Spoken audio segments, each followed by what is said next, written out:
del Instituto Iberoamericano de Derecho Concursal de la Asociación Europea de Abogados, con sede en Alicante, actual presidente del Consejo de Abogados Comercialistas de Cali, es abogado, máster en Ciencias Políticas y Derecho Empresarial de la Pontificia Universidad Javeriana, especialista en Derecho Mercantil y de la Competencia de las Universidades de Salamanca, España, y especialista en Derecho Comercial de la Universidad Pontificia Bolivariana.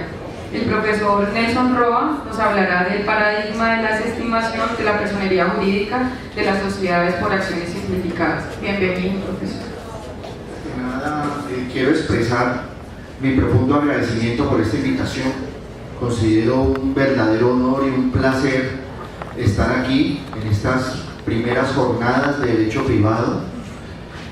No resulta fácil, de todas maneras, anteceder la palabra a los profesores muy queridos, el doctor Aldemar y al doctor Solarte, y quiero compartir también el agradecimiento con el señor decano, con el doctor Tarapuez, el doctor Gómez, la doctora Jennifer, porque estos espacios son necesarios en la universidad. Es necesario que el estudiante conozca la otra rama del derecho. Si bien es cierto, la universidad tenía una inclinación muy importante y se ha destacado en el derecho público, el estudiante también tiene que conocer en qué consiste el derecho privado, cuáles las características, y que le permitan abrir esa ventana y asomarse en un mundo que es el mundo del derecho privado. Es un mundo que lo lleva a los negocios, que mañana lo podrán dejar inmerso en el sector privado, y por qué no decirlo, de allí podrá obtener muy buenas remuneraciones. Tengo que decir también que soy santiaguino y me sentí mucho gusto con las palabras del señor decano. De verdad que comparto que uno tiene que sentirse orgulloso de su universidad, y yo me siento orgulloso de ser santiaguino. Lo que conozco, lo que sé, lo que he aprendido, se lo debo en primera instancia a esta universidad. Yo caminé por esos pasillos y yo me senté en este auditorio muchas veces, y el hecho de haber aprovechado a mis profesores, de haber estudiado, es lo que me permite poder decirles a ustedes que si siguen así van por un buen camino. De manera que los felicito a todos ustedes por acompañarnos en esta primera jornada de Derecho Privado. Bueno, sin más comerciales, vamos a ver el tema del paradigma de la desestimación de la personalidad jurídica. Entendemos primero que todo que el paradigma quiere decir el deber ser. Esa es la primera connotación. ¿Qué es el deber ser en las sociedades?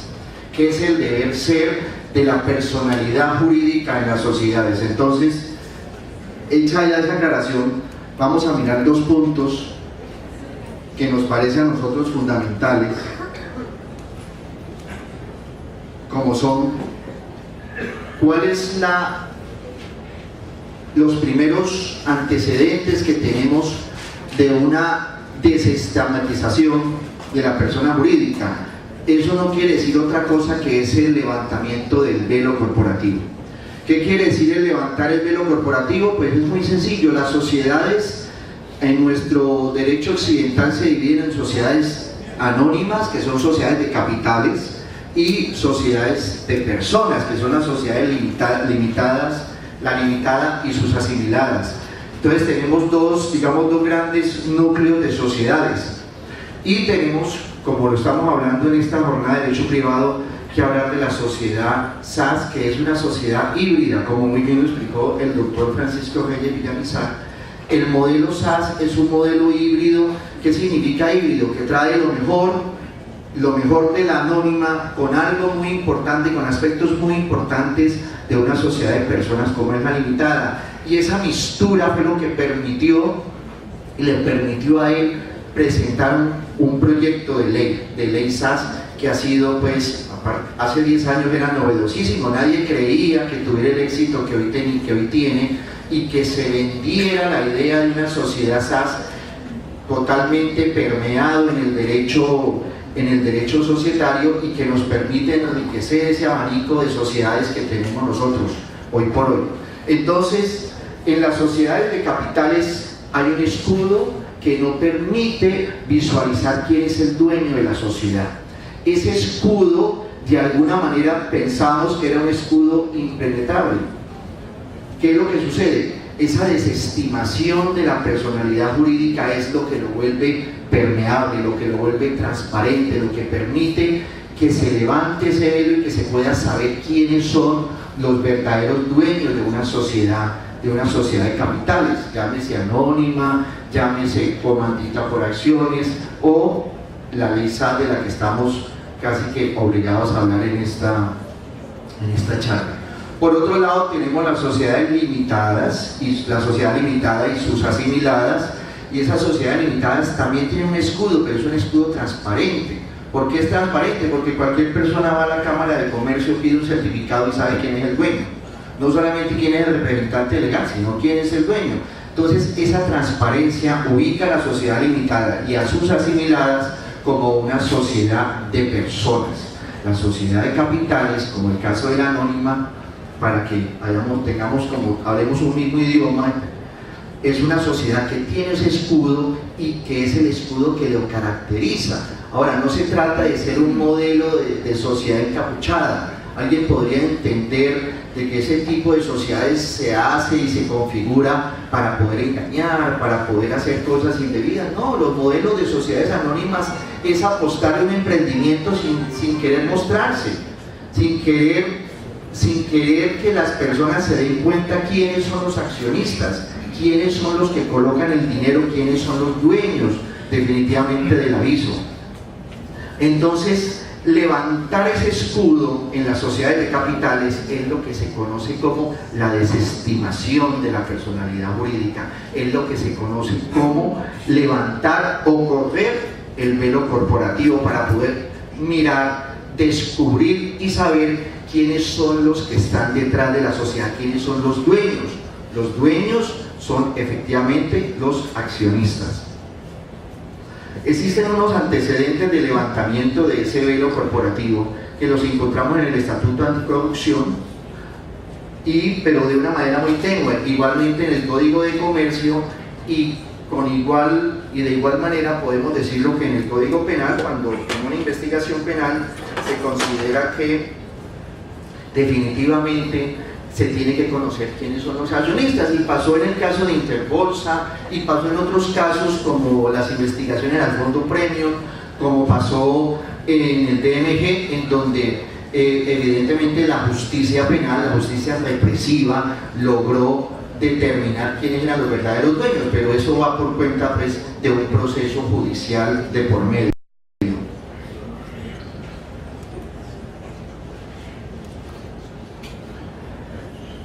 Por vía judicial se ha logrado también levantar ese velo corporativo. Por vía judicial tenemos el caso excepcionalmente de la Federación de Cafeteros. En la Federación de Cafeteros, en la Flota Mercante Gran Colombiana, Industrial Hullera y Concurtidos, en estos 4 procesos, la Corte Constitucional, defendiendo derechos pensionales, consideró que era necesario levantar el velo corporativo.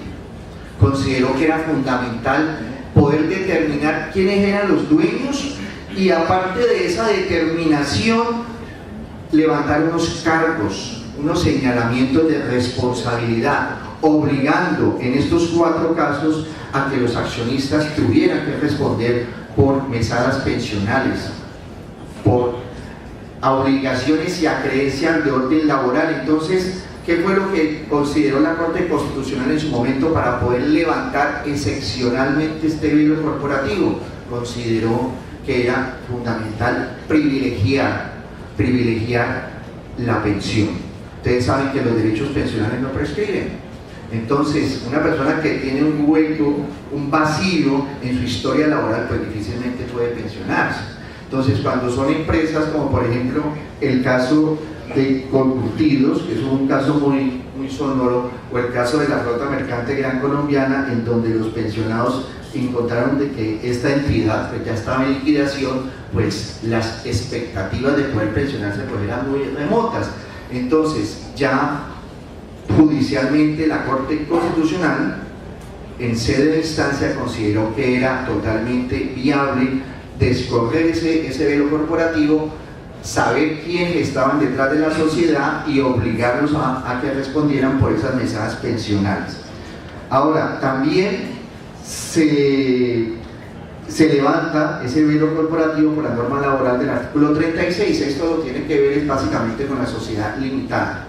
¿Por qué en la sociedad limitada? Porque en la sociedad limitada, aunque el velo puede ser transparente, porque se puede saber quiénes son los que están detrás de una sociedad, pues también tienen que responder hasta el límite del aporte.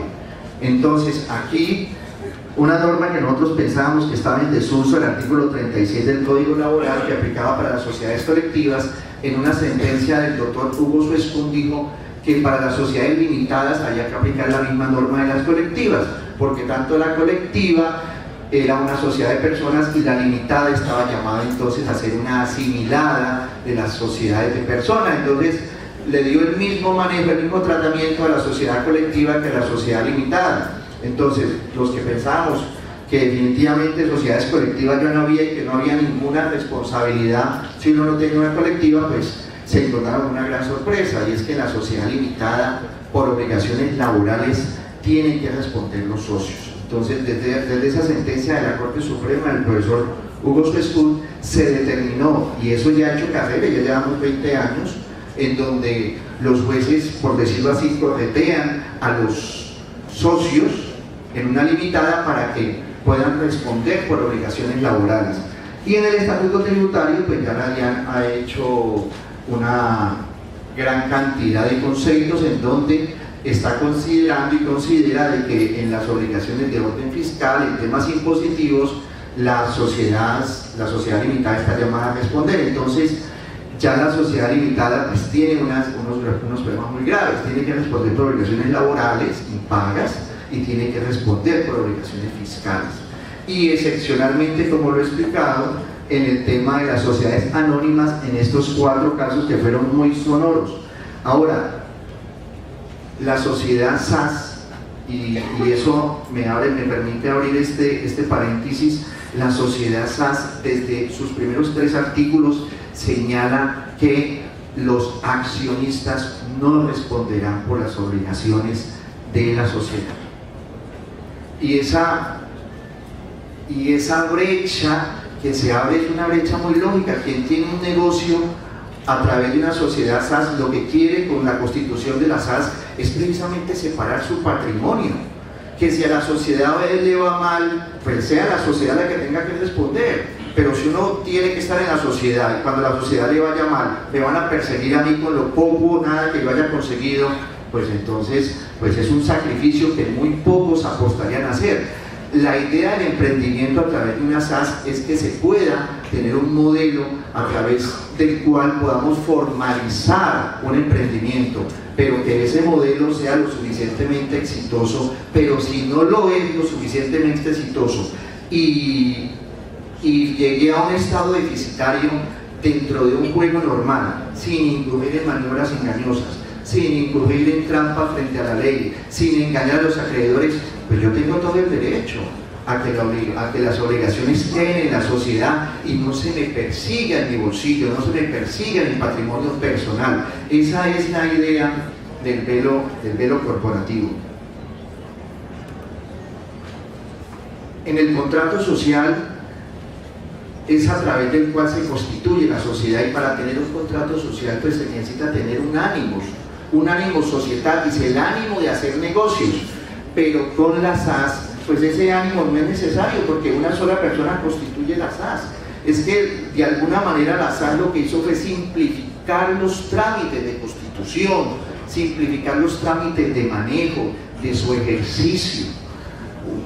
A mis alumnos muy queridos yo les cuento que en una sociedad anónima, por ejemplo, uno para poder activar a una anónima, pues uno necesita una cantidad de personas. Yo necesito poner 3 personas en una junta directiva principales y poner al lado 3 suplentes, y ahí van 6. Poner un representante legal principal y un suplente, y van 8. Y poner un revisor fiscal y un suplente, y ahí van 10. Esas 10 personas en una anónima, pues créame que eso es un costo, porque nadie va a estar en una sociedad anónima colocado allí de gratis. Entonces todos los que aterricen en esa anónima pues van a pedir que les cancelen, van a pedir que esa sociedad devengue al menos para sostener esas 10 personas, y son 10 personas que se necesitan solo para empezar, y ni siquiera hemos contratado a un operario. Ni siquiera hemos contratado un vigilante, ni siquiera la que nos lleva el café. Entonces, ya de por sí tiene unos costos, tiene unas cargas, que son unas cargas que realmente en la SAS no se necesita. No se necesita multa directiva, no se necesita la revisoría fiscal, el representante legal puede ser el mismo dueño. Entonces, todo se simplifica. Igualmente los requisitos de constitución. Una ama de casa desde la cocina en su computador puede constituir una SAS sin salir de la cocina. Pues no tengo nada contra las amas de casa, ¿no? Ni contra la cocina. Defiendo mucho a las amas de casa. Entonces, miren cómo podemos fácilmente constituir una sociedad SAS, sin necesidad de que vamos de la mano a una notaría, sin necesidad de tener que asumir unos costos notariales de constitución de la sociedad. Nos saltamos al notario y vamos directamente y la registramos en la Cámara de Comercio, donde debe estar. Entonces, esa facilidad permite que la sociedad SAS sea cada vez más de amplia divulgación, que sea cada vez más utilizada por los grandes y por los pequeños empresarios. Y alguien decía, no, pero es que la sociedad es grande, las grandes compañías no utilizan la SAS. Sí, McDonald's utiliza la SAS, por ejemplo. En Colombia, los modelos que se están utilizando por McDonald's son SAS. Grandes compañías, por ejemplo, utilizan frentes de sus negocios a través del modelo SAS. Y es que la SAS se ha vuelto dinámica y se ha vuelto importante. Y nosotros retomamos lo que decía el profesor Reyes esta mañana, que en el momento de 1 millón de compañías en Colombia, 500.000 ya son SAS. Pues es una cifra muy importante. En 10 años el 50% de nuestras sociedades son SAS. Entonces, indudablemente que el modelo SAS es un modelo que triunfa, un modelo que se defiende solo y que cada día está más avante. Entonces, ya esa confianza de las personas podían de la mano, cumpliendo una cantidad de requisitos, pagándole a un notario para constituir su sociedad, pues eso está mandado a recoger. Ya en el mundo moderno, en Europa y en los Estados Unidos, pues ya no se utilizan ese tipo de sociedades, solamente cuando la operación y la inversión necesite que se haga.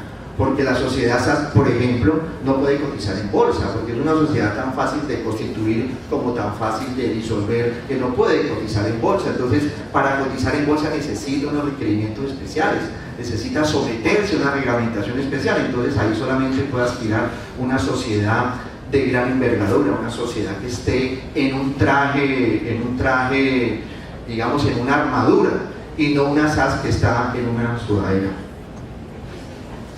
El levantamiento entonces del velo corporativo en el derecho anglosajón se le llama el disregard of legal entity, que no es otra cosa que descorrer el velo, no es otra cosa que poder mirar, como lo he explicado, quién es el que está detrás, quiénes son los verdaderos dueños de la sociedad. El gran maestro César Vivante nos explicaba a nosotros que en toda sociedad existe un compartimiento de riesgos, los que se asocian, los que empiezan un emprendimiento, cuando son varias personas, están dispuestos a asumir un compartimiento de riesgos. Y de igual manera se hace en la SAS, pero se hace desde una óptica diferente, porque una sola persona, como lo he explicado, puede constituir y operar y activar una sociedad SAS. Inclusive no necesita ser una persona natural.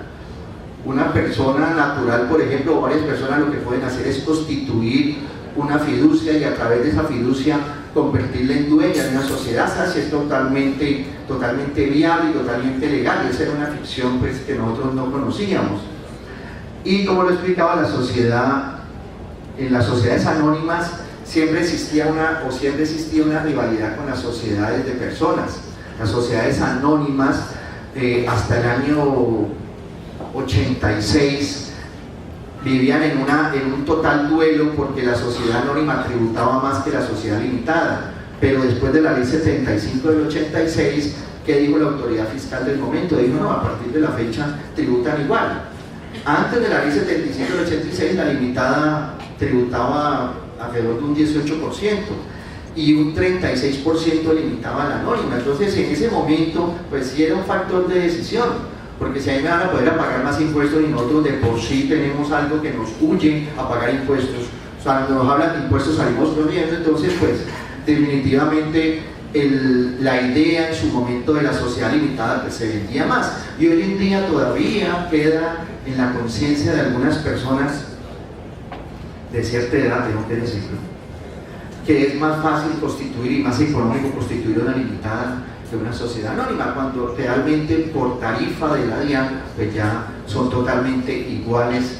Entonces ya esa discusión de que una paga más y la otra paga menos pues ya no tiene sentido, todas pagan igual. La confidencialidad de las anónimas, definitivamente pues uno de los grandes atractivos que tiene una sociedad anónima es el tema de la confidencialidad en cuanto a quiénes son los verdaderos dueños y accionistas. Y como lo expliqué ahorita, la sociedad SAS está clasificada como una de las sociedades híbridas. Ya en el tema del paradigma, ¿cómo levantamos el velo corporativo? Que además es una cosa muy complicada y muy difícil. No es fácil de probar el fraude, se necesita probar el fraude a la ley y que haya un perjuicio a terceros.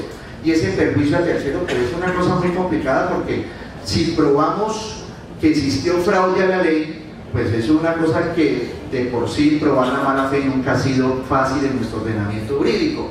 Y además tenemos que probar un perjuicio a terceros. Cualquier tercero se puede sentir afectado por X o por Y circunstancia, no le pagaron un arrendamiento, el trabajador no le pagaron una quincena, es decir, cualquier acreedor puede decir y manifestar que sintió un perjuicio, pero ese perjuicio, ese espectro del perjuicio, pues tiene que tener una connotación tan importante que está ligada al fraude a la ley, para poder que el juez considere que es necesario levantar el velo corporativo.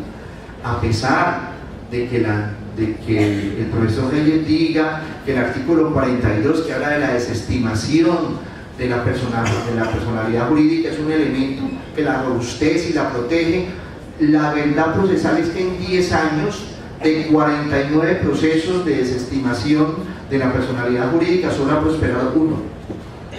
De 49 solo ha prosperado uno. Y yo presenté una demanda y estuve dentro de los 48 que perdimos. Entonces, estadísticamente, y creía en su momento, y con las personas que representé, que teníamos toda la razón para levantar el velo. Era nada menos que la sociedad, lo puedo decir abiertamente, la sociedad Vías de Cali, que fue contratistas de las obras, de megaobras, que no le terminaron de pagar a las personas, y que además vinieron de Bogotá, constituyeron la sociedad a través de una SAS y se constituyeron como accionistas, que eran otras sociedades con domicilios en el exterior, y quedaron debiendo cerca de 20.000 millones de pesos, y eso públicamente yo lo he manifestado. Entonces vinieron a hacer el trabajo de las obras y contrataron a los que realmente hicieron el trabajo, que fueron unas empresas caleñas y vallecaucanas. Entonces ahí pues consideré y lo apelé, y de todo el pataleo jurídico y legal que ustedes se puedan imaginar, finalmente la autoridad, el juez especializado, consideró de que no se reunían los requisitos. Ahora, ¿quiénes deben de responder cuando se levante el velo corporativo? Deben de responder en esencia los accionistas y los administradores. ¿Quiénes son los que realmente manejan la sociedad? La sociedad la maneja, la dirigen, son los directores. Los directores son la junta directiva del representante legal y su suplente. Ellos son los que toman las decisiones, los que asignan los contratos, los que deciden el día a día de la compañía, y no los accionistas, que son los que eventualmente van una vez al año para saber si hay o no dividendos. Entonces, esa es de las cosas paradójicas. ¿Qué es más importante? ¿Ser accionista o ser director o representante legal? Más importante es ser representante legal, porque es por su escritorio por donde pasan los contratos. Entonces, realmente el papel protagónico lo tienen los directores. ¿Cuáles son las conductas que se sancionan? El haber realizado, facilitado, participado acciones defraudatorias. Y volvemos otra vez al tema: hay que probar el fraude de ley, probar el daño a terceros, y esa probanza tiene que ser a juicio del juez especializado, que es la Superintendencia de Sociedades o el juez de circuito, pues tiene que ser totalmente probada, totalmente demostrada hasta la saciedad, y ahí pues ya queda criterio, ¿no? Queda criterio del operador de justicia. ¿Cómo responden? Responsabilidad solidaria. Solidariamente, ¿qué quiere decir? Todos responden, todos, accionistas y administradores. ¿A quién debe perseguirse? Pues al que tenga más capacidad de pago, porque no vamos a perseguir al accionista que está totalmente endeudado o al que está totalmente en estado deficitario. Entonces, para curarnos de salud los demandamos a todos por igual. El que pague primero, pues libera a los demás. ¿Por qué? Por obligaciones que surjan de actos y contratos y por todos los perjuicios causados. La jurisdicción comercial que conoce esta clase de procesos es la jurisdicción especial que ha creado la Superintendencia de Sociedades, que de todas maneras rescato, que es un juez especializado, instruido, versado en materia comercial, porque es su especialidad, y en casi 70 años que lleva la superintendencia, pues ha forjado un criterio de conocimiento, una doctrina importante y una capacitación de los funcionarios que me permite decirle que tienen una verdadera rol de capacitación. Y también la justicia ordinaria, los jueces ordinarios, los jueces del circuito pueden conocer estos procesos. El procedimiento es un procedimiento verbal sumario, declara la nulidad de los actos defraudatorios y genera una acción de indemnización e impone unas sanciones. Finalmente, porque ya de los 5 minutos que me estaban dando, yo creo que ya me los gasté, pero voy a un minuto más para explicarle que la nueva reforma de la ley SAS, que ya pasó el primer debate, les quiero comentar que sería muy importante que ustedes lean el proyecto de reforma de la ley SAS, que está contenido aquí en el proyecto de ley 02 de 2017, que permite unas reformas a la SAS, que además es buena hora porque la SAS pues ya lleva 10 años, ya necesita que al menos se adecue a los actuales momentos, al modelo de la vida 2018, porque mientras la norma comercial va por las escaleras, la vida cotidiana pues va por el ascensor. Entonces necesitamos poder estar al margen de lo que pasa en el mundo. Entonces esta reforma trae algo muy particular que yo quiero hablar, sobre la opresión de los asociados minoritarios, cuando hay violación de los minoritarios. Esto no estaba en ninguna norma, esto es algo nuevo que se trae, se aprovecha la reforma de la ley SAS para poder favorecer la posición de los minoritarios, de esos minoritarios, de ese 2%, ese 3%, que cuando se toman las decisiones tiene que decir siempre que acepta, porque si dice que no acepta, pues da lo mismo. Se toman las decisiones diciendo que sí o diciendo que no, igual se toman las decisiones. Entonces, los que ejerzan el derecho privado se van a encontrar que en sus oficinas van a llegar personas a decir: es que queremos comprar el 1% de la compañía, el 2%, nos están vendiendo regalada esta empresa, el 5% nos lo regala. Y yo les digo a los clientes, les digo: déjalo ir, no hagas ese negocio, ¿no? ¿Para qué vas a comprar un 5%? Nunca vas a poder tomar una decisión, nunca vas a poder decirle no estoy de acuerdo.